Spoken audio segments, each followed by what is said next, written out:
하나님 말씀은 전도서 3장 3절 보시겠습니다. 죽일 때가 있고 치료할 때가 있으며 헐 때가 있고 세울 때가 있으며, 이렇게 오늘 후반부 헐 때가 있고 세울 때가 있으며 이 부분을 나누려고 합니다. 상반적인 관계 아래 기쁨들, 이제 7번째 시간이고요. 또 전도서에서는 4번째 이제 말씀을 나누고자 하는데, 전도서를 통해서 상반적인 관계에, 여기 이제 앞서서 말씀드린 것처럼 죽일 때가 있고 치료할 때, 죽일 때와 치료할 때, 저 상반적인 관계잖아요.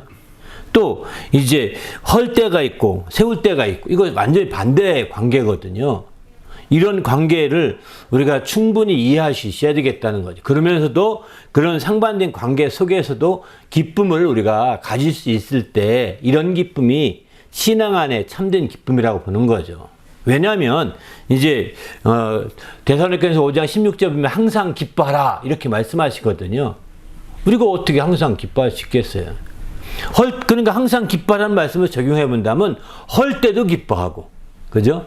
또 세울 때도 기뻐하고, 세울 때 기뻐하는 건 다들 좋아할 거예요. 상냥식하고 막 기뻐하지 않습니까? 일반적으로. 그런데 상냥식 하던 게 다 무너져서 헐 때 또 기뻐하겠습니까? 허무하죠. 그런데도 헐 때도 기뻐하고 또 세울 때도 기뻐하고, 이렇게 이제 얘기하라니 이게 가능하냐는 거죠. 그래서 우리의 신앙의 기쁨이라고 할 때, 기쁨은 이 헐 때도 기뻐할 수 있고 세울 때도 기뻐할 수 있고, 이렇게 이 모든 정반대 상황임에도 불구하고 함께 기뻐할 수 있는 그런 믿음의 시각을 키워야 된다는 겁니다. 그럴 때 마침내 말씀대로 항상 기뻐할 수 있게 되고, 항상 기뻐할 때 하나님의 뜻을 이루는 지름길을 나간다고 이렇게 말씀하고 있거든요. 그래서 우리도 주님 안에서 항상 어느 한쪽으로 치우친 기쁨이라는 것은, 예를 든다면 헐 때의 기쁨이나 반대로 또 세울 때의 기쁨, 한쪽만 치우치고 한쪽만 추구한다면 이런 신앙은 세상에서 추구하는 신앙입니다. 세상적인 신앙은 한쪽으로 치우친 신앙이거든요. 그 기쁨이거든요. 근데 우리의 기쁨은 한쪽으로 치우친 기쁨이 아니라 더 양쪽 다, 상반적인 관계 아래 양쪽 다의 기쁨을 우리가 늘 생각하고, 그런 그 기쁨 생각하면서 배려해 줄 수 있고 또 함께 품을 수 있는 이런 신앙인이 우리의 목표가 되는 거죠. 그럴 때 그런 신앙인이 갖는 기쁨이 뭐냐? 이게 바로 참된 기쁨이지 않겠습니까? 언제든지 항상 기뻐하시는 상황이 되는 거죠. 그러나 알다시피 항상 세울 때만 있는 건 아니잖아요. 또 헐 때도 있잖아요. 그러니까 죽일 때도 있고 치료할 때도 있고, 항상 반대적인 상황이 오르락내리락 하거든요. 인생사 전체가. 그런 상황 속에서 우리가 정말 신앙의 참된 기쁨을 가지려고 한다면 어떤 상황이든지 항상 기뻐할 수 있도록, 이와 같이 정말 정반대된 상황 속에서 내가 정말 기뻐할 수 있을까? 내가 얼마나 그것으로 인하여 즐거워할 수 있을까? 이런 생각을 해봐야 되는 거죠. 그 기쁨의 근원은 어디 있을까? 내가 육신적인 상황으로는 기뻐할 수 없는 상황인데, 그렇다면 내가 기뻐할 수 있는 그 근거는 어디에 두어야 될까? 이런 생각을 할 수밖에 없는 거죠. 그래서 이 상반적인 관계 속에서도 기뻐할 수 있는 그런 성도가 된다면 이게 진짜 크리스찬이요, 진짜 성도들의 참된 기쁨이라고 이렇게 볼 수가 있는 거죠. 우리도 이런 기쁨이 충만하시길 바랍니다. 오늘은 그런 차원에서 볼 때 여기 먼저 이제 세울 때의 기쁨과 헐 때의 기쁨으로 이렇게 나누려고 합니다. 먼저는 오늘 세울 때의 기쁨과 헐 때의 기쁨, 이제 같이 이것을 생각해 보고자 합니다. 세울 때의 기쁨이라는 것은, 이제 전도서에서는 세울 때가 뒤에 나오는데 여기서 먼저 하게 되는 것은, 뭐 이게 알다시피 금방 기쁨을 이해하기 쉬운 겁니다. 금방 기쁨을 이해할 수 있는 게 세울 때의 기쁨이지. 누구나가 세울 땐 다 기뻐합니다. 어린애도 그 금방 무너질까 뻔히 아는데 바닷가에다가 모래성을 싹 쌓잖아요. 싹 멋있게 쌓아놓고, 아빠 이거 봐, 엄마 이거 봐, 이러면서 자랑하지 않습니까? 기뻐하잖아요. 그러나 이제 금방 파도가 확 끄다, 물이 들어, 바닷물이 들어서 무너질 때 얼마나 아쉬워합니까? 이런 것처럼 똑같이 어린애를 하더라도 세울 때는 다 기쁨이 있는 겁니다. 그러나 헐 때에는 그 기쁨이 있는가? 기쁨 있기가 쉽지 않죠. 왜? 허무하게 되니까. 기쁨이라기보다는 오히려 이제 마음의 안타까움이 더 많은 그런 상황이 흔히들 이제 펼쳐지게 되는 거죠. 그러나 우리 신앙인들은 세울 때만이 기쁨이 아니라 헐 때의 기쁨도 우리가 항상 같이 생각해 볼 수 있어야 되겠다는 것입니다. 먼저 세울 때라는 것은, 세울 때의 기쁨이라고 할 때, 세울 때라는 것은 건설할 때의 기쁨이라고 볼 수 있는 거죠. 건설이라는 것은 우리가 알다시피 이제 세워서 확실하게 이렇게 구체적으로 세워 나가는 거죠. 세운다, 건설한다 이런 표현을 쓸 때는 보통 점이나 선 같은 1차적인 차원에서 1차원의 어떤 그 면이라고 표현하는 1차원에서 이제 입체라고 표현하는 이제 그 3차원으로의 이렇게 세워질 때를 그렇게 말합니다. 그런 의미에서 가장 큰 차이는 바닥 높이가 있어야 세워지는 높이를 세우는 것이죠. 뭐 가로를 넓힌다, 세로를 넓힌다, 세로를 높인다고 하지 않잖아요. 그죠? 평면 안에서는 넓혀가는 것이지만 그러나 그것이 세운다고 하는 것은 위로 높이로 세우는 거거든요. 그래서 입체를 만들어가는 거죠. 요즘에는 더해서 기술이 발달로 땅을 파서 깊이까지 더해갑니다. 세운다고 할 때. 근데 깊이 파는 것도 세운다, 건설한다는 말을 쓰거든요. 땅을 깊이 파서 너 이렇게 몇 층 막 지하 한 30층 만든다, 20층 만든다. 보통 큰 빌딩 지하 반석까지 쭉 파야 되잖아요. 그 공사 전체가 다 건설 공사라고 표현하듯이 세운다고 표현합니다. 그러나 알다시피 그런 것처럼 어쨌든 이제 평면적인 이런 상황, 가로와 세로 또 점이랑 선으로 이루어지는 평면적인 상황에서 입체로 이렇게 높이로 세우는 거예요. 높이나 깊이로 세워져 가는 이런 것들을 다 세운다라고 하는데 이런 것들을 우리는 이제 주님 안에서 우리가 더 철저하게 이게 세울 때의 기쁨을 맛볼 수 있게 되는 거죠. 왜냐면 무에서 유를, 공간이 없던 곳에서 공간을 만든다는 것은 무에서 유를 만드는 것과 똑같은 거거든요. 그냥 그 나무밖에 없었고 또 그냥 이런 것밖에 없었는데 나무를 잘라서 이렇게 해서 마침내 높이를 세워가지 않습니까?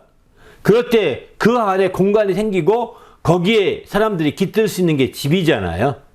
이렇게 되듯이 이제 그러니까 이 세운다고 할 때는 무에서 유를 만드는 작업과 똑같습니다. 그래서 성경에도 보게 되면 이 세운다라는 표현을 좀 많이 쓰게 되는 것을 보게 됩니다. 그러면 여기 성경에 이런 말씀을 합니다. 로마서 3장 25절 보게 되면 예수를 하나님이 그 피로써 믿음으로 말미암은 화목제물로 세우셨으니, 여기 세우셨다는 표현을 여기서 쓰죠. 예수를 화목제물로 세우셨다는 거예요. 우리를 대속하는 제물로 세우셨다. 그 말이 맞죠. 그런데 이게 빌드한다, 세운다는 표현과 같이 쓰고 있다는 거예요.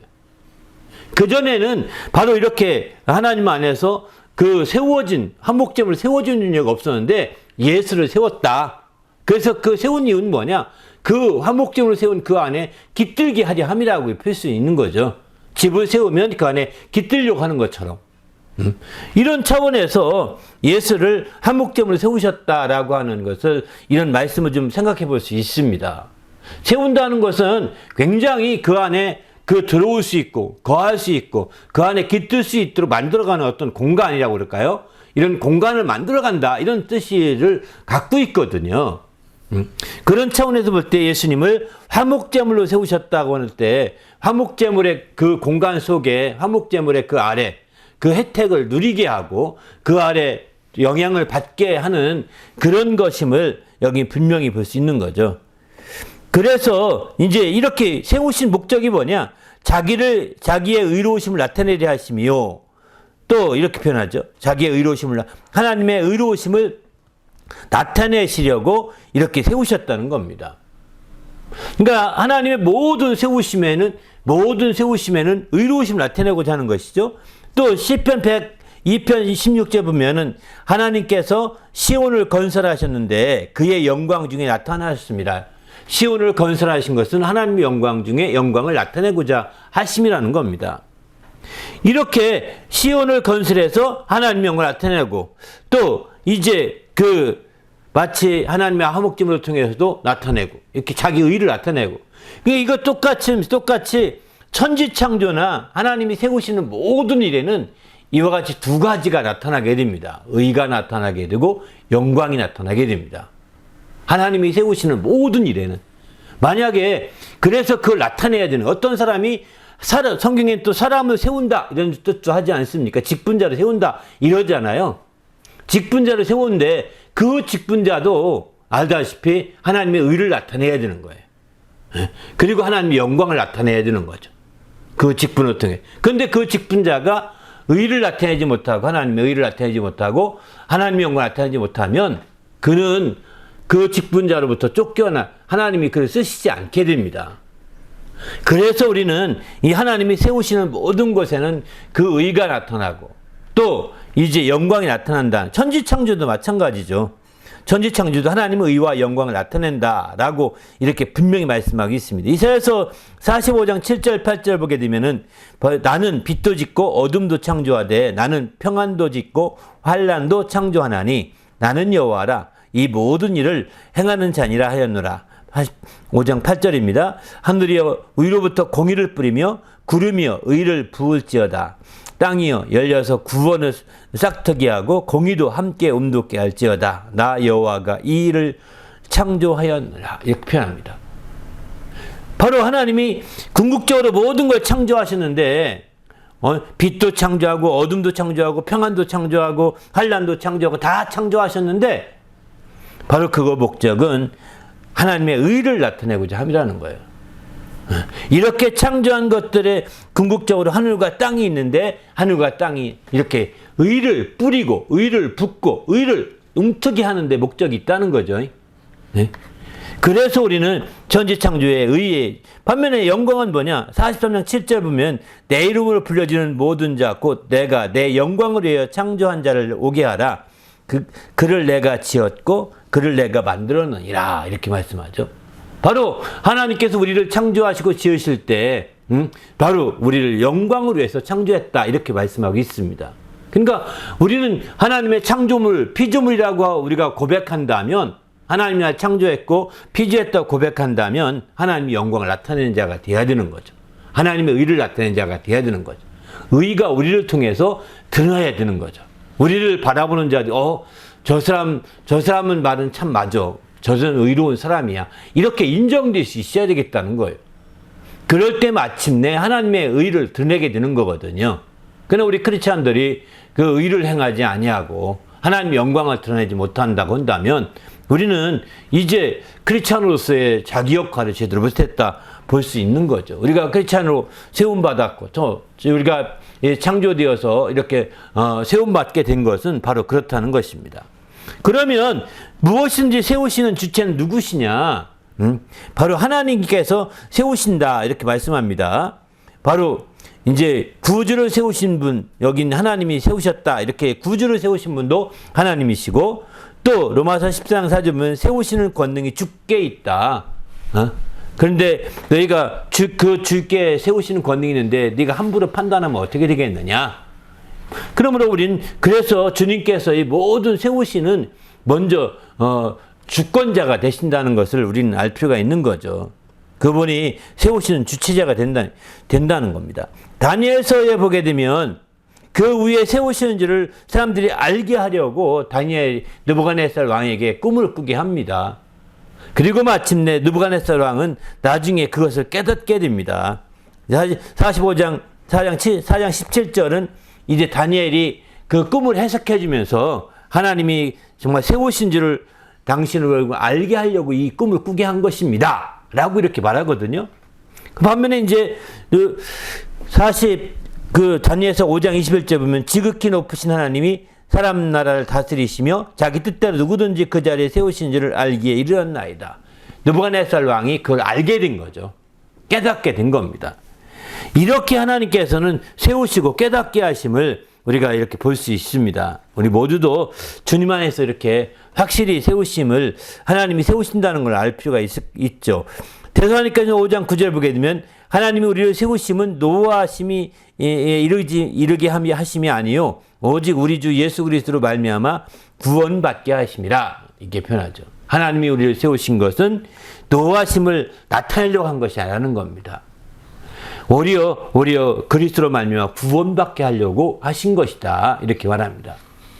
그러니까 하나님의 세우심을 통해서 정말 구원받는 역사가 펼쳐져 가야 되죠. 그런데 어떤 분들은 막 경고하잖아요. 그죠? 당신처럼은 막 저주받아. 이러면 막 당신 막 재앙이 터져서 저주받아. 이런 식으로 얘기하는 것은 구원받기보다는 경고로 끝내서 안 되는 거죠. 구약시대의 선지자들 가운데 간혹 이렇게 경고하는 자들이 있었거든요. 그런데 오늘날 신약시대에 와서 목사님들이 이런 식으로 막 경고하고 이렇게 구원받게 초점 두지 아니하고 오히려 막 하나님이 노하심을 나타내려고 하는 것처럼 보면 안 되는 거죠. 노하심에 여기 표현대로 그렇습니다. 노하심에 이르게 하심이 아니요. 노하심을 막 얘기해서 그 경고해서 여기 가면 안 된다 이렇게 하려고 어떤 사람은 말할지 모르겠지만 그거는 지혜가 아닌 것 같습니다. 어떻게든 간에 이제 품고 안아서 구원받게 해야 되겠다 이런 생각을 해보게 됩니다. 그리고 자기를 세우신 에게 신실하게 충성하듯이 우리도 이제 우리를 세우신 분에게 이렇게 신실한 자세로 임해야 되는 거죠.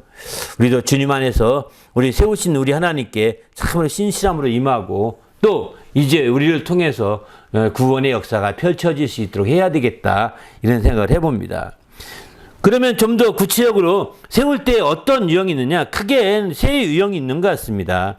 먼저는 이제 건물이라든가 이런 보이는 어떤 세계를 세우는 것입니다. 건물이라든가 집이라든가 또 성전이라든가 또는 이제 궁전 또는 이렇게 장막, 성읍 이렇게 이런 것들을 세울 때 이거 세운다 이런 표현을 쓰게 되고요. 두 번째는 사람을 세우는 거죠. 사람을 이제 왕으로 세우기도 하고 사사로 세우기도 하고 또 선지자로 세우기도 하고 지휘관으로 세우기도 하고 파수꾼으로 세우기도 한다. 지도자를 세우기도 하고 이렇게 다양하게 사람을 세운다는 어떤 모습은 많이 나옵니다. 성경에. 이렇게 이런 세움의 모든 목적이 뭐냐? 바로 하나님의 의를 나타내고자 함이요. 두 번째는 하나님의 영광을 나타내고자 함이요. 세 번째 하나 더 있다면 데살로니가 전서 말씀대로 이제 구원받게 하려 하심이라고 볼 수가 있는 거죠. 사람을 세우신 목적 자체가 바로 사람을 통해서 데살로니가 전서에 노하심에 이르게 하심이 아니요 구원받게 하려 하심이라 이렇게 하신 것처럼 이제 바로 구원받게 하려고 우리가 세워졌다는 것을 여기서는 깊이 생각해 봐야 될 것 같습니다. 그래서 이 세 가지로 사람을 세우되 성경은 많은 사람을 세웁니다. 제 아들 따로 세우고 또 다른 사람 따로 세워서 막 보내기도 하고 파송할 때 세우죠. 그냥 평범하게 같이 있었는데 따로 세워라 이렇게 세우거든요. 그러니까 이게 가만히 있던 사람을 일으켜서 높이 만들었다는 뜻입니다. 세운다는 것이. 그냥 가만히 있던 사람들을 당신 일어나시오 하서 키 높여서 높이를 만들었다는 뜻이거든요. 그리고 그렇게 해서 세움으로 말미암아 그를 따르게 하고 그를 의지하게 하고 하는 것이죠. 반면에 이제 또 한 가지가 더 있는데 이제 이거는 추상적인 면이 없잖아 있는데요. 언약을 세운다, 계략을 세운다, 또 율법, 규례, 법도를 세운다 이런 표현들이 많이 나옵니다. 성경에는. 세운다고 할 때 이렇게 언약이라든가 또 계획을 세운다든가 우리가 오늘날 많이 쓰지 계획을 짠다, 계획을 세운다는 말 많이 쓰지 않습니까? 또 이제 그 외에도 법도를 세운다, 규례를 세운다 이렇게 만든다라는 표현도 쓰지만 세운다라는 표현을 성경에 많이 쓰고 있거든요. 이런 표현도 재미있는 표현인 거죠.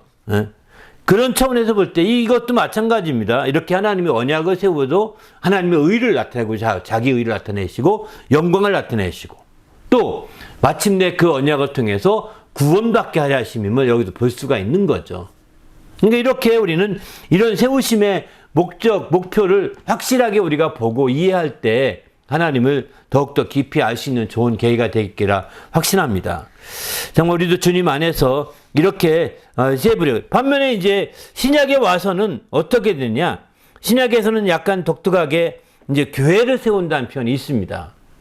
신약에 와서는 앞에는 구약에서 세 유형을 나눠볼 수 있고 신약도 마찬가지긴 한데 그 외에 좀 더 독특한 표현은 그 교회를 세운다 이런 표현이 있고요. 또 덕을 세운다 이런 표현이 있습니다. 덕을 세운다. 그 신약에 또한 강조하는 것은 또한 의를 세운다 하는 것을 구체적으로 강조합니다. 구약에서도 의를 세운다는 표현이 좀 나오지만 신약에서만큼 더 의를 세운다는 표현이 확실한 것이 없는 것 같습니다. 이렇게 좀 더 추상적이지만 말씀, 언약, 또 이제 계획 또는 법도, 규례, 율법 이런 것보다 좀 더 파고들어간 거죠. 이거는 뭐 덕을 세운다, 의를 세운다는 표현은 더 깊이 있게 얘기하고 있는 것이고 그런 것들을 모아서 교회를 세운다 이렇게 표현하고 있거든요.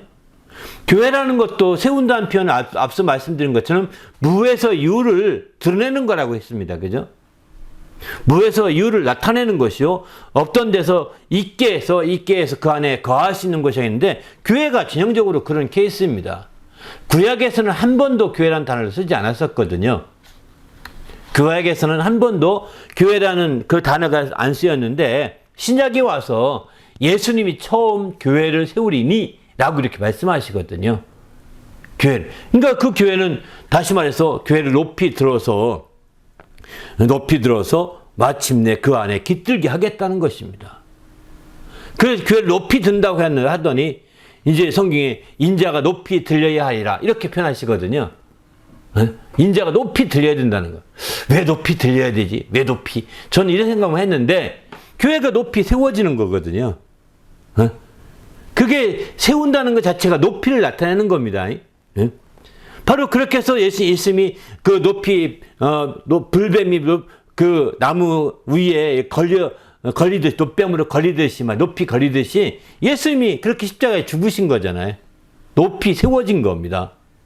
그래서 마침내 교회가 예수님으로 말미암아 그 높이가 생겨져서 마침내 교회가 된 거죠, 사실은. 그런 의미에서 교회를 세운다 이런 표현을 쓰고 있어요. 그러니까 우리말에 세운다는 표현을 뉘앙스로 잘 이해할 필요가 있어요. 저도 성경을 이렇게 쭉 보면서 처음에는 그냥 성경에 있는 문자만 봤거든요. 그냥 그 문자만 쭉 읽고 기억니은으로만 읽고 영어 ABC로만 읽고 말았죠. 그런데 나중에 가만히 생각해 보니까 곰곰이 생각해 보면 이제 저는 영어의 전문가는 아니니까 영어로는 잘 모르겠어요. 모르겠는데 영어 어원을 찾기도 힘들고 전 잘 모르겠는데 한국말은 나도 모르는 사이에 자꾸 내가 곰곰이 생각해보면서 그 어원이 뭐고 그 말이 생각이 들더라고요.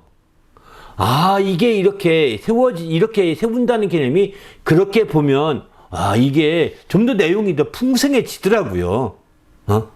똑같은 한국말인데도 그런 어원을 생각해보고 그 말을 우리 말이 어떻게 흘러왔는지를 생각해보면 훨씬 더 이해하기가 쉽거든요. 그러니까 교회를 세운다는 표현이 막연하게 그냥 교회를 하나 짓는다 이런 개념이 아닙니다. 교회를 짓는다. 그래 여기 교회를 예수님이 말씀하신 교회를 세운다고 할 때 교회는 어떤 건물이 아닙니다.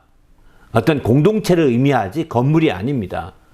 그런 의미에서 본다면 이제 더 교회를 세운다고 할 때 세운다는 의미가 더 적합한 거죠. 단순하게 교회 건물을 짓는 것이 교회를 세우는 것이 아니라 실제 그 안에 성도들을 세워서 그들이 정말 이 땅에 저 흑암 속에서 또 저주 가운데서 죄 아래서 완전히 농락당하고 있던 그들을 세우는 거예요. 그들이 정말 짐지고 있는 죄짐을 다 대신 져줌으로 그들을 세우는 겁니다. 그래서 그들을 모아서 그 세워진 자들을 모아서 교회가 된 거거든요. 이게 다 한 사람 한 사람 세운 거예요, 사실은. 정말 자빠져 있던 자들, 죄악 아래 자빠져 있던 자들. 또 정말 여러 가지 저주 아래 넘어져 있던 자들. 또 여러 가지 재앙 속에서 정말 마침내 그 속에 묻혀 있던 자들을 이렇게 세운 거예요. 사망 아래 완전히 종이 되어서 그냥 거기서 늘어져 있던 자들을 이렇게 세운 겁니다. 세우다는 표현을 쓰는 것이 합당한 것 같습니다. 그래서 마침내 교회가 세우게 되는 거죠. 그들이 모아서 교회가 되는 겁니다. 그리고 덕을 세운다 이런 표현을 쓰는데 여기 덕을 세운다는 표현이 성경에 참 많이 나옵니다. 덕을 세운다는 표현이 많이 나오는데 저는 이 덕에 대한 생각을 깊이 생각 못했습니다. 성경에 굉장히 많이 나오는데 성경에 대표적으로 보면 이런 말씀하죠. 정말 서로 덕을 세우는 일에 힘쓰나니 이러면서 로마서 15장 2절 보게 되면은 우리 각 사람이 이웃을 기쁘게 하되 선을 이루고 덕을 세우도록 할지니라 이렇게 표현하거든요. 덕을 세우라는 겁니다. 이런 표현들을 성경에 많이 있는데 그냥 의식하지 못했는데 저는 우리 기쁨교회를 이렇게 이제 목회하면서 더덕 축제를 시작하게 됐던 것도 여기 것 때문입니다. 우연하게 더덕씨를 얻어와서 심었는데 이 성경안을 처음에 들어왔을 때 심었는데 그리고 더덕 구석구석에 더덕씨를 옮겼죠. 타고 올라가라고. 그래서 더덕을 심어서 잘 크면 캐먹으려고 심었겠죠. 왜 심었겠습니까? 그죠?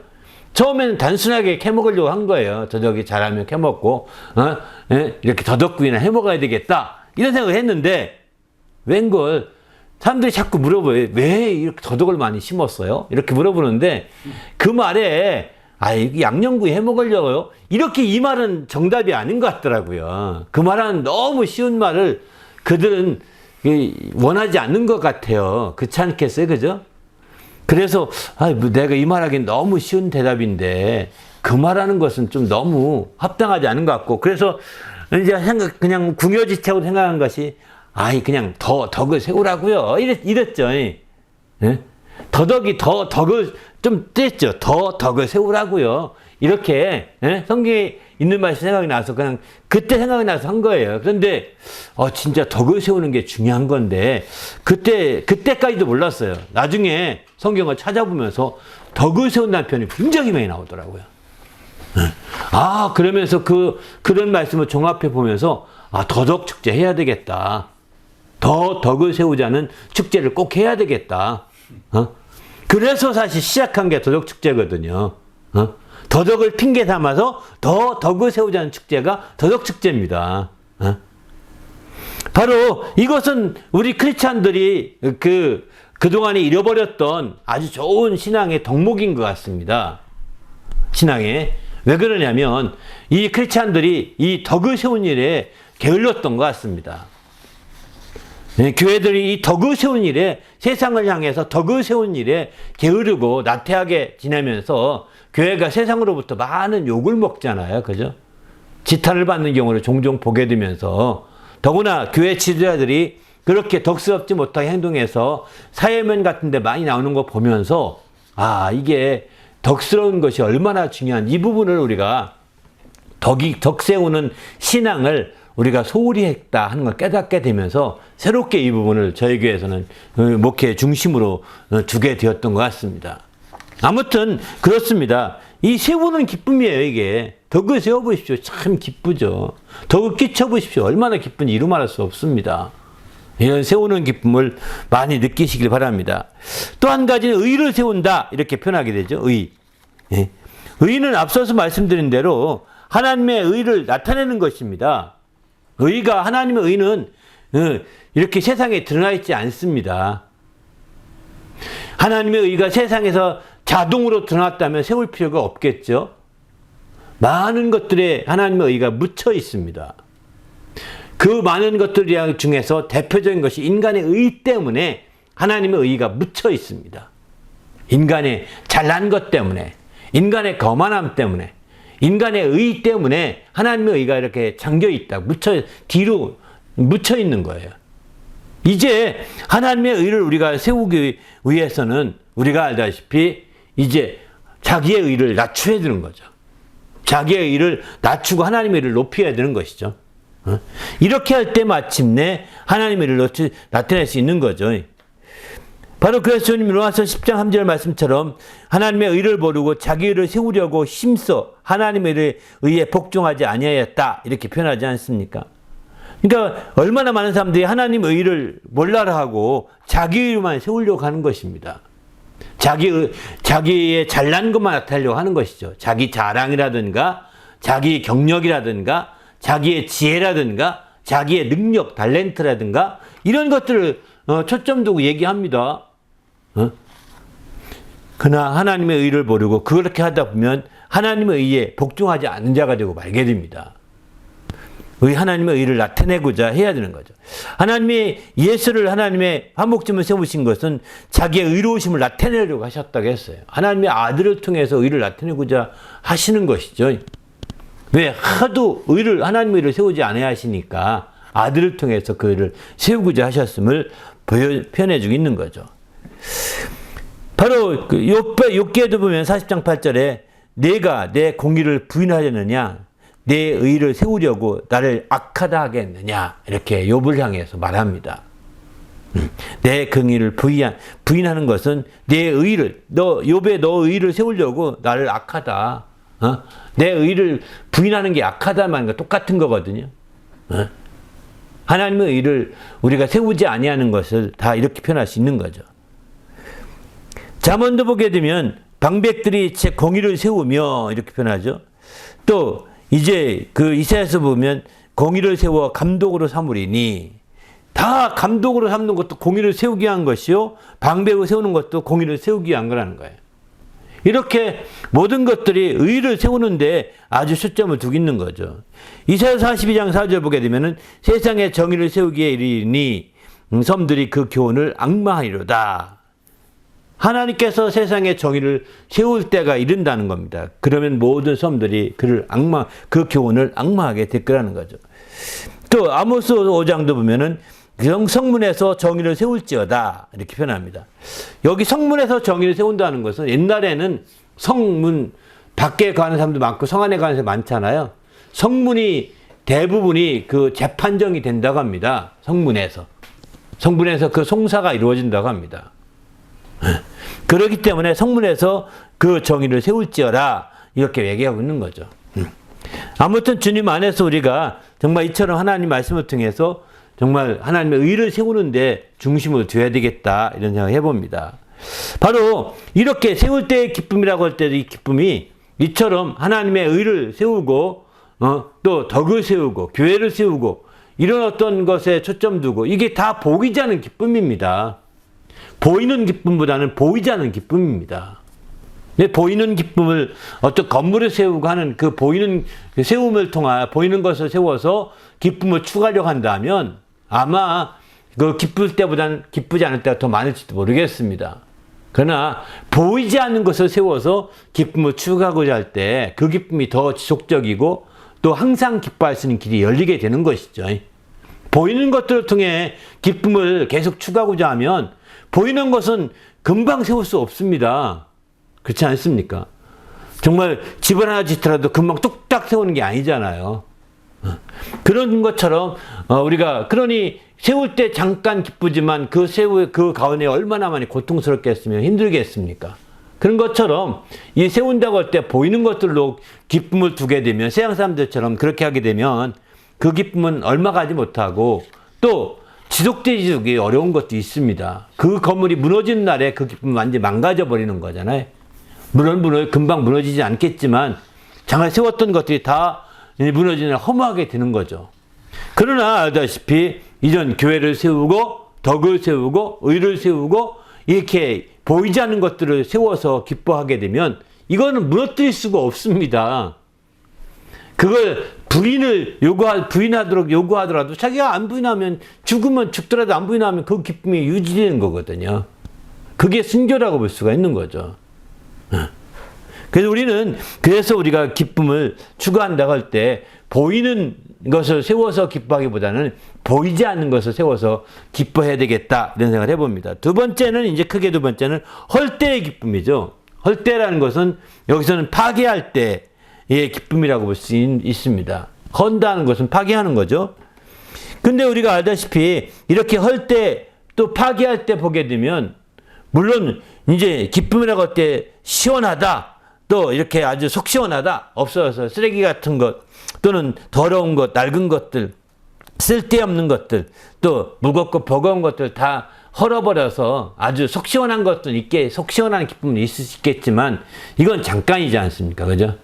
일반적으로 그렇지만 그 외에도 헐 때 또 파괴할 때 기쁨이라는 것은 그런 속 시원한 그런 기쁨 외에 기쁨이 잘 떠오르지 않을 것입니다.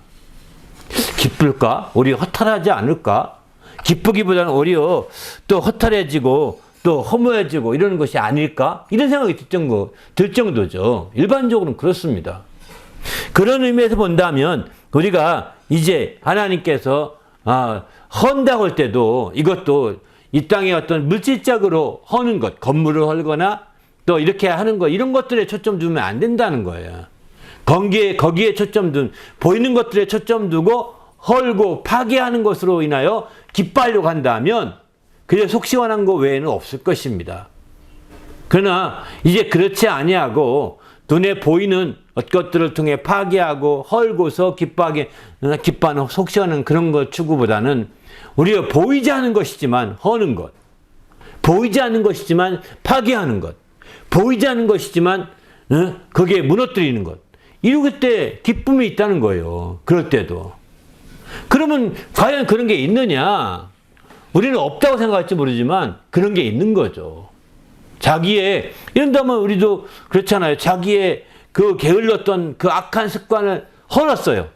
그 극복했어요. 헐고서. 얼마나 기쁩니까? 나는 새벽형 인간 아닌데 나는 밤늦게까지 일하고 늦게까지 공부하고 밤새도록 하는 건 저 10배미 형인데 아예 안 되겠어. 회사 가면서 새벽형을 바뀌었어요. 남들은 보람 있지 않습니까? 더 가치 있게 일할 수 있지 않습니까? 이래서 기뻐할 수 있는 거죠. 자기 습관을 한 거거든요. 자기의 나쁜 습관들을 헐었을 때 기쁨이 있는 거죠. 이런 것처럼 우리가 육신적으로도 보이는 것들만 허는 것이 아니라 보이지 않는 것들도 헐었을 때 그 기쁨이 더 크다는 겁니다. 그리고 그거는 더 오래 가질 수 있는 거거든요. 지속적일 수 있는 거거든요. 그런 기쁨을 우리가 추구할 때 항상 기뻐할 수 있다는 거예요. 그렇지 않고 그냥 보이는 세계에 의해서 헐어버리고 파괴하는 걸 통해 기쁨에 초점을 두면 아마 얼마 못 갈 겁니다. 그리고 내가 이러려고 하는가 자괴감을 느낀다고 이럴 것입니다. 우리는 그런 측면에서 보이는 것들보다 보이지 않는 것에 우리가 초점을 두고 헐고 파괴함으로 말미암아 얻는 기쁨을 생각해 봐야 되겠다. 성경에 보면 이런 것이 있습니다. 에베소 2장 13절 보게 되면은 그는 우리의 화평이신지라 둘로 하나를 만드사 원수된 것 곧 중간에 막힌 담을 자기 육체로 허시고, 육체로 헐었다는 겁니다. 중간에 막힌 담을 육체로 헐었다는 게, 화평을 못하도록 막혀서 서로가 이간시키고 갈라놓았던 그 중간에 막힌 담, 이거는 육신적인 담이 아닙니다. 돌담 같은 담은 아닙니다. 인간을 이간하는 담인 거죠. 이게 보이지 않는 담이지 이게 돌담처럼 보이는 그런 담을 헐었다는 것이 아니에요. 근데 이런 담을 예수님이 육체로 하셨다는 것은 뭐냐면 육체로 그 죄악을, 그게 가운데 막힌 그것이 뭐냐, 죄악이거든요. 그 죄악을 예수님이 하셨다라고 이렇게 표현하고 있는 거죠. 예수님이 그 죄악을, 그래서 예수님이 그 우리의 사이를 갈라놓았던 담과 같은 게 죄악의 역할을 하는데 그 죄악을 예수님이 육체로 담당하심으로 말미암아 그 담을 헐어버렸다, 이런 표현이거든요. 그렇게 하십니다. 또 시편도 보게 되면 80편 12절 주께서 어찌하여 그 담을 허사 길을 지나가는 모든 이에게 그것을 따게 하시. 여기서 담은 우리가 알다시피 포도원에 있는 담을 그렇게 말하거든요. 시편에 보면 그 담을 하셔서 이제 포도원 담장 안에 있는 사람이 다 누렸었는데 헐어놓으니까 주위에 있는 사람 따먹더라는 겁니다. 사실 이런 것처럼 담이 없으면 이렇게 다 누릴 수 있다는 것을 비유적으로 나타내는 말씀이거든요. 담이 있으면 한쪽에서만 취하지만 담이 없으면 다른 쪽에서도 와서도 같이 공유하게 된다는 것을 얘기하고 있는 거거든요. 이건 장차 예수님이 오셔서 그 포도원에 담장 헐어서 함께 공유하게 하신다는 것을 얘기하고 있는, 비유적으로 말씀하고 있는 말씀이기도 합니다. 사실은. 그래서 일부러 이렇게 적어본 건데요. 아무튼 이렇게 해서 마침내 이렇게 된 거죠. 그 중간에 막힌 다음에 대표적인 것이 뭐냐, 예수님은 직접 말씀하실 때 그것으로 짐이라고 표현하고 있습니다. 수고하고 무거운 짐이라고 표현합니다. 그게 중간에 막힌 담이라고 볼 수 있는 거죠. 수고하고 무거운 짐진 자들아 다 내게로 오라 내가 너희를 쉬게 하리라, 이렇게 말씀하지 않습니까? 이런 측면에서 본다면 수고하고 무거운 모든 짐진 것이 다 이와 같이 이제 그런 것들을 보여주고 있는 거죠.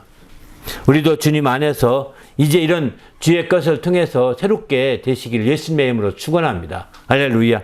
그래서 우리가 적극적으로 이제 이런 말씀을 통해서 우리가 헌다는 것이 또 파괴한다는 것이 눈에 보이는 것이 아니라 보이지 않는 것을 통해서 이제 이런 짐, 예수님이 짐을 져준다고 해도 짐도 짐보따리에 져주는 게 아니거든요. 내 가방을 대신 밀어준다는 그것도 아닙니다.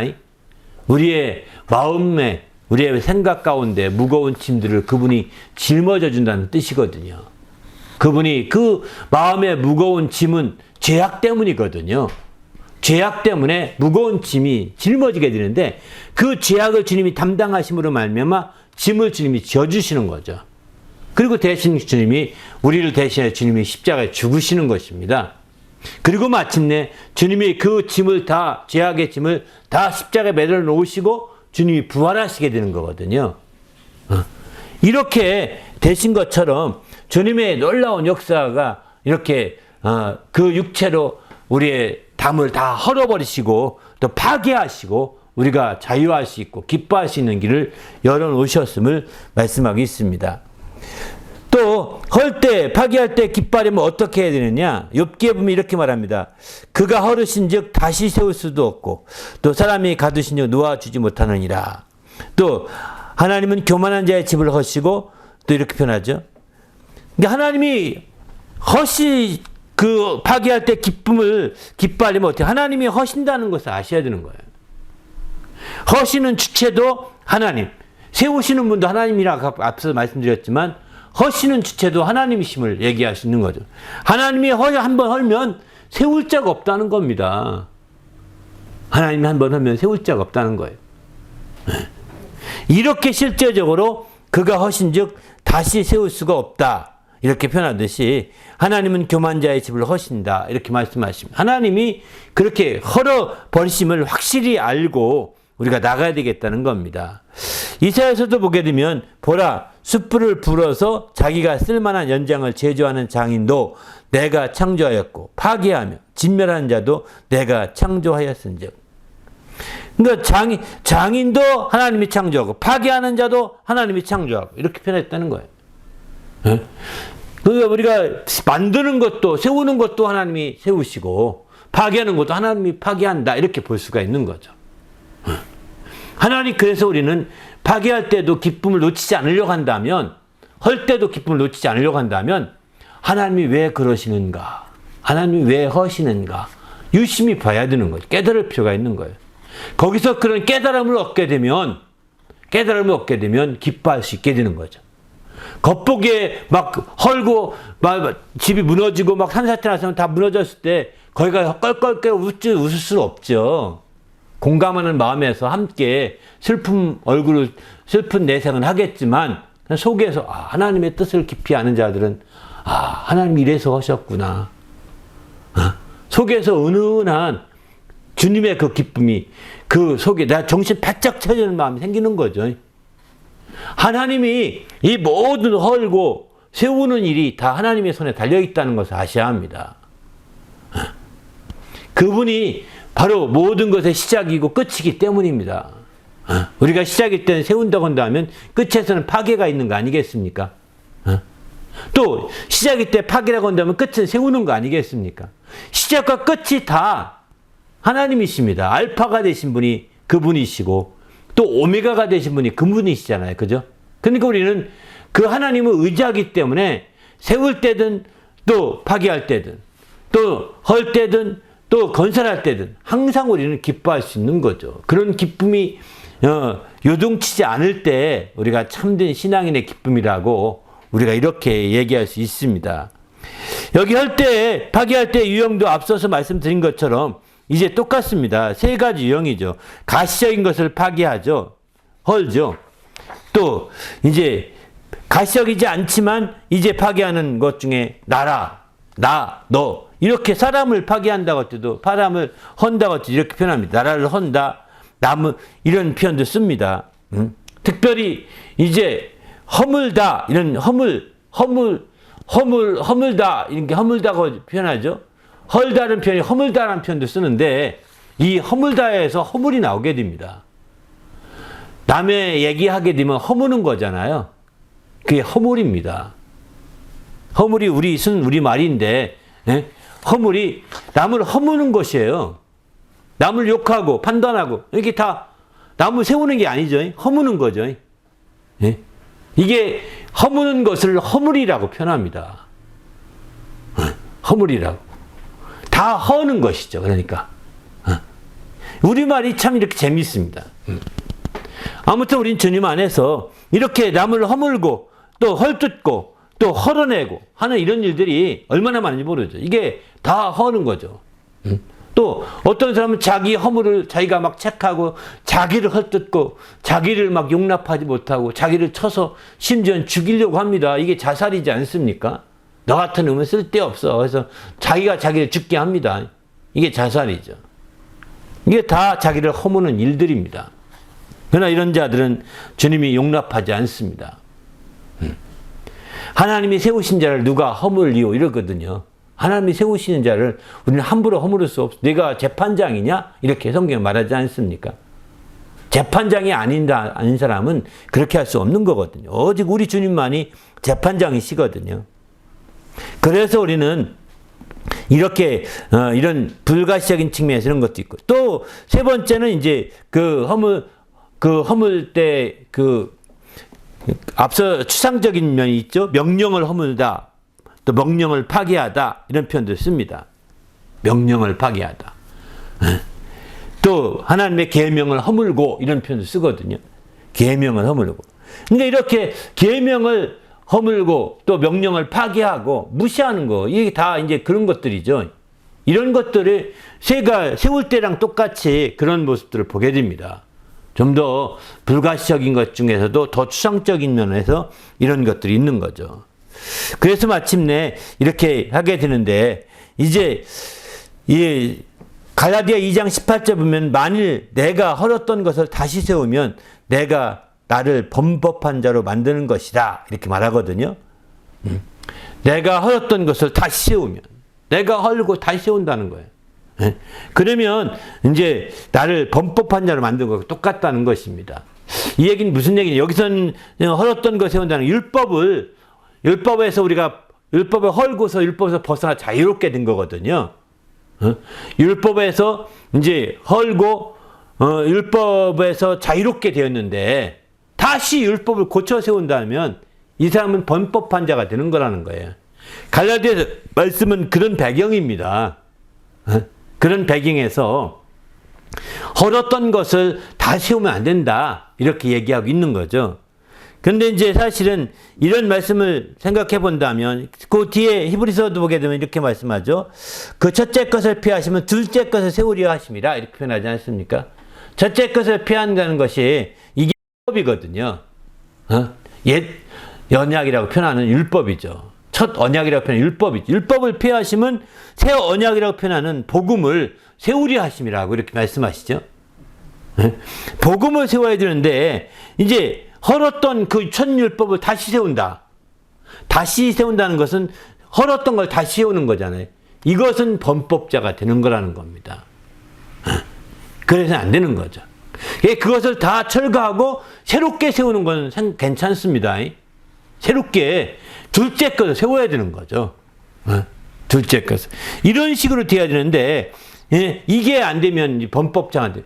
그래서 제가 이런 얘기 듭니다. 9.11 그 사태가 일어나서 미국 무역센터 빌딩이, 세계 무역센터 빌딩이 무너졌잖아요. 쌍둥이 빌딩이 다 무너졌지 않습니까?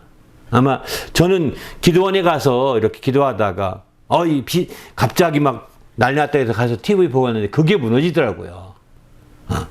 그 깜짝 놀랐습니다. 야, 이거 큰일 났구나. 전쟁이 일어났구나. 이거 심각하겠다. 이런 생각 했는데 진짜 전쟁이 일어나게 됐죠. 그 결과.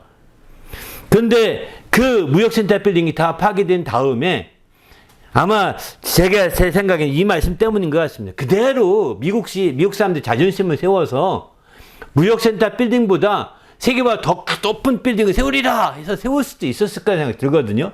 돈도 있을 겁니다. 할 만하면 하지 않겠습니까? 더구나 그 뉴욕의 맨하탄 중심에 있는 그 빌딩을 그렇게 자존심을 내세워서 막 이렇게 세워서 두바이에 있는 그 가장 높은 것보다 더 높이 세우고 우리가 최고다 이렇게 마천루 유명한 거기서 우뚝 뛰어나게 할 수도 있었을 텐데 미국에서는 그렇게 하지 않더라고요. 잘한 거라고 저는 생각합니다.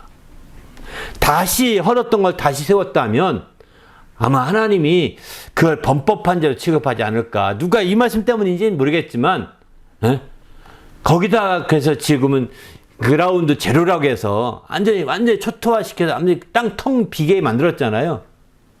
근데 앞으로는 거기다 뭐 평화의 날개를 만든다고 하더라고요. 평화의 날개. 그게 한 200m 정도 되는 양쪽 날개를 이렇게 만드나 봐요. 그러니까 다시 둘째 거 세우는 건 괜찮습니다. 그죠? 똑같은 걸 다시 세우는 건 지혜가 아닌 것 같습니다. 하나님이 그걸 좋게 보진 않을 수도 있겠구나. 이 말씀을 읽으면서 그 말씀이 벌떡 떠오르더라고요. 그래서 그런 건 아닐까. 뭐 그 자세한 건 잘 모릅니다만 그래서 그렇다 하는 걸 알게 되면 알려좀 주세요. 제가 그런 정보는 없습니다. 찾아봤는데 잘 안 보이더라고요. 그런 정보는. 그런데 실제는 이런 말씀 때문에 그런 것이 아닐까. 그리고 다시 평화의 날개가 세워진다는 어디 그게 나오더라고요. 그 그라운드 제로에. 근데 그거는 어쩌면 이런 파괴를 통해서 다시 새로운 것들을 여기 교훈하기 위한 그들이 둘째 거 세우는 방안이겠구나. 이런 생각이 들더라고요. 그런 어떤 생각도 해보게 됩니다. 어쨌든 우린 그렇습니다. 주님 안에서 이런 말씀들을 통해서 이제 파괴할 때 또 함께 우리가 기쁨이 되게 하려면 또 헐 때도 기쁨이 되게 하려면 하나님의 관점으로 철저히 봐야 된다는 거예요. 세울 때보다도 더 많이 하나님의 관점으로 봐야 이게 기쁨을 거기서 찾을 수가 있는 것이지 그렇지 않으면 기뻐하지 않습니다. 오히려 혼란스럽습니다. 결론적으로 이제 저녁이 되고 아침이 되니 우리가 성경의 창세기에 보면은 하나님이 빛을 낮이라 부르시고 어둠을 밤이라 부르시니라. 저녁이 되고 아침이 되니 이는 첫째 날이니라. 이렇게 표현하죠. 저녁이 되고 아침이 되면 이게 하루의 개념이에요. 성경에서 말하는 하루의 개념입니다. 근데 일반적으로 세상에서는 아침이 되고 저녁이 되고 하루라고 그러거든요. 근데 성경에서는 저녁이 되고 아침이 되니 하루가 이렇게 시작되는 겁니다. 그래서 유대인들이 안식일도 금요일날 해 떨어지기 저녁부터 시작해서 토요일날 해 질 때까지가 안식일입니다. 이게 안식일입니다. 우리 주일도 어쩌면 그 성경적인 개념으로 본다면 토요일에 해 질 때부터 주일이에요, 사실은. 그래서 그 다음날 주일에 해 떨어질 때까지 주일이라고 보면 되는 거죠, 이렇게. 그래서 토요일날 해 지고 나서는 성경적인 면에서 본다면 해 지고 나서부터는 개인 일 안 하는 게 좋습니다. 영화 보고 뭐 이런 거 안 하는 게 좋습니다. 그런 것보다는 좀 더 경건하게 주님은 주의 날이니까 주의 날을 위해서 더 깨어있는 게 굉장히 좋거든요. 근데 그렇지 아니하고 이날 시컷 놀고 막 시컷 영화 보고 영화 두세 편 보고 나면 새벽쯤 되잖아요. 그렇게 하면 주일날 예배도 못 드립니다. 퍼져서 또 실컷 게임하고 막 놀다 보면 주일날 아무것도 못합니다. 아예 주일날 끝나고 가서 저녁부터 하시죠. 해 떨어지면서부터. 그날은 맘대로니까 내게 준 날이니까요. 일하라고. 일하든 놀든 나에게 맡겨준 날이니까 그렇게 할 수 있거든요. 이런 것처럼 주의 날이라는 것은 주님의 날이니까 우리가 주님의 날을 더 존중히 여기는 날이니까 그런 차원에서 우리가 생각해 볼 수가 있는 거죠. 이게 하루의 개념을 여기서는 잘 생각해 봐야 됩니다. 그래서 여기서 저녁이 된다는 것은 헌다, 파괴한다는 것을 의미한다고 합니다. 반면에 아침이 된다는 것은 세운다 또는 건설한다는 것을 의미한다고 합니다. 그러니까 성경의 모든 것들은 파괴로부터 시작된다는 거예요. 그래서 마침내 새롭게 세워질 거라는 것을 새롭게 세우게 될 거라는 것을 그 천지창조에서 가르쳐주고 있는 하루의 개념인 거죠. 창조할 때부터 이해되십니까? 창조하면서 이제 너희의 하루의 개념은 이제 저녁부터 아침이니까 파괴로부터 시작된다. 이렇게 얘기하고 있습니다. 그래서 어쩌면 주님께서 아담과 하와가 범죄할 것도 주님 하나님은 아셨을 것 같습니다. 어쩌면 파괴로부터 시작되는 거예요. 그 장소부터 파괴되잖아요. 그죠? 창조한 그 얼마 지나지 않아서부터 파괴가 되잖아요. 그렇게부터 시작되어서 새롭게 아침이 되는 것으로 이어지는 거죠. 예수님이 오셔서 아침 되게 하는 거죠. 이렇게 한 큰 맥락이 이루어질 것을 보고 있는 거죠. 그래서 로마서도 보게 되면 바로 아담, 첫째 아담이 와서 우리를 죄악으로 몰고 들어갔는데 이제 마지막 아담이신 예수님이 오셔서 우리를 생명으로 우리를 이끈다. 이렇게 얘기하고 있거든요. 바로 이렇게 되듯이 이제 저녁으로부터 시작되어서 아침으로 이어지는 이 순환이 성경적인 면에서 설명하기 좋은 그런 개념이라는 거예요. 그리고 실제적으로 우리가 이제 절기를 지킨다고 할 때도 이런 개념이 필요한 것 같고요. 그래서 우리는 주님 안에서 시편 30편 5절 보게 되면 노염은 잠깐이요 그의 은총은 평생이로다. 저녁에는 울음으로 깃들일지라도 아침에는 기쁨이 오리로다. 이렇게 표현하지 않습니까? 저녁에는 이렇게 우리는 파괴가 오고 또 저녁에는 다 헐고 하니까 울음이 깃들 수 있겠죠. 슬프지 않습니까? 저녁에는 저녁을 맞이할 때 다 어떤 사람은 허무하다는 말도 하더라고요. 허무할 수도 있죠. 그러나 아침에 그 밝은 태양이 떠오를 때 얼마나 그 기쁨이 있습니까? 새롭게 세워지는, 모두게 세워지는 거죠. 아침에 태양이 저녁에 오게 되면 그게 다 어둠 속에 잠겨져서 높이가 없습니다. 세워지는 게 없습니다. 다 허물어진 거 똑같잖아요. 그러나 태양이 딱 뜨면서 맨 처음에 높은 산이 비춰집니다. 산이 세워집니다. 높은 산이 세워지잖아요. 그리고 산 위에 높은 나무들이 세워집니다. 높은 나무들이 세워지고 그 다음에 이제 집들이 보여지잖아요. 그리고 우리에게 햇빛이 비춰지잖아요. 이렇게 되듯이 그 빛이 옴으로 세워지게 되는 거예요. 하나하나 드러나게 되는 거죠. 세워져서. 그러나 빛이 없을 때는 정말 그렇지 않습니다. 이게 세워지지 않고 어둠 속에는 다 똑같이 평평한 것처럼 보이지만 이제 부딪히는 거죠. 그래서 마침내 부딪히면서 파괴의 현상이 일어나게 되는 겁니다. 그런 차원에서 볼 때 우리가 주님 안에서 우리가 새롭게 해야 되겠다는 생각을 해봅니다. 우리 모두도 주님 앞에서 이렇게 거룩한 신앙생활이 잘 될 수 있길 부탁드립니다. 할렐루야. 어쨌든 그렇습니다. 항상 기뻐라 이렇게 말씀하시는 주의 말씀을 생각해 볼 때 항상 기뻐하기 위해서는 이렇게 정반대의 상황에서도 기뻐할 수 있는 자기의 어떤 그 능력을 길러야 합니다. 자기의 성숙함이 있어야 되는 거죠. 자기의 장성함이 있어야 되는 거죠. 만약에 어느 한쪽으로 치우친 기쁨을 갖게 되면 이건 장성한 자의 기쁨이 아니라 미숙한 사람의 기쁨이라고 볼 수 있는 거죠. 그런 미숙한 사람, 정말 이런 장성하지 못한 어린아이와 같은 기쁨에 속한 거라고 볼 수밖에 없는 거죠. 우리는 이제 주님 안에서 이와 같이 정반대진 상황, 상반된 관계 속에서 우리가 기쁨을 온전히 이해하고 깨달음으로 말미암아 이제 마침내 우리가 성숙한 자로서 한 발 나아가기를 예수님의 이름으로 부탁드립니다. 할렐루야. 함께 기도하겠습니다.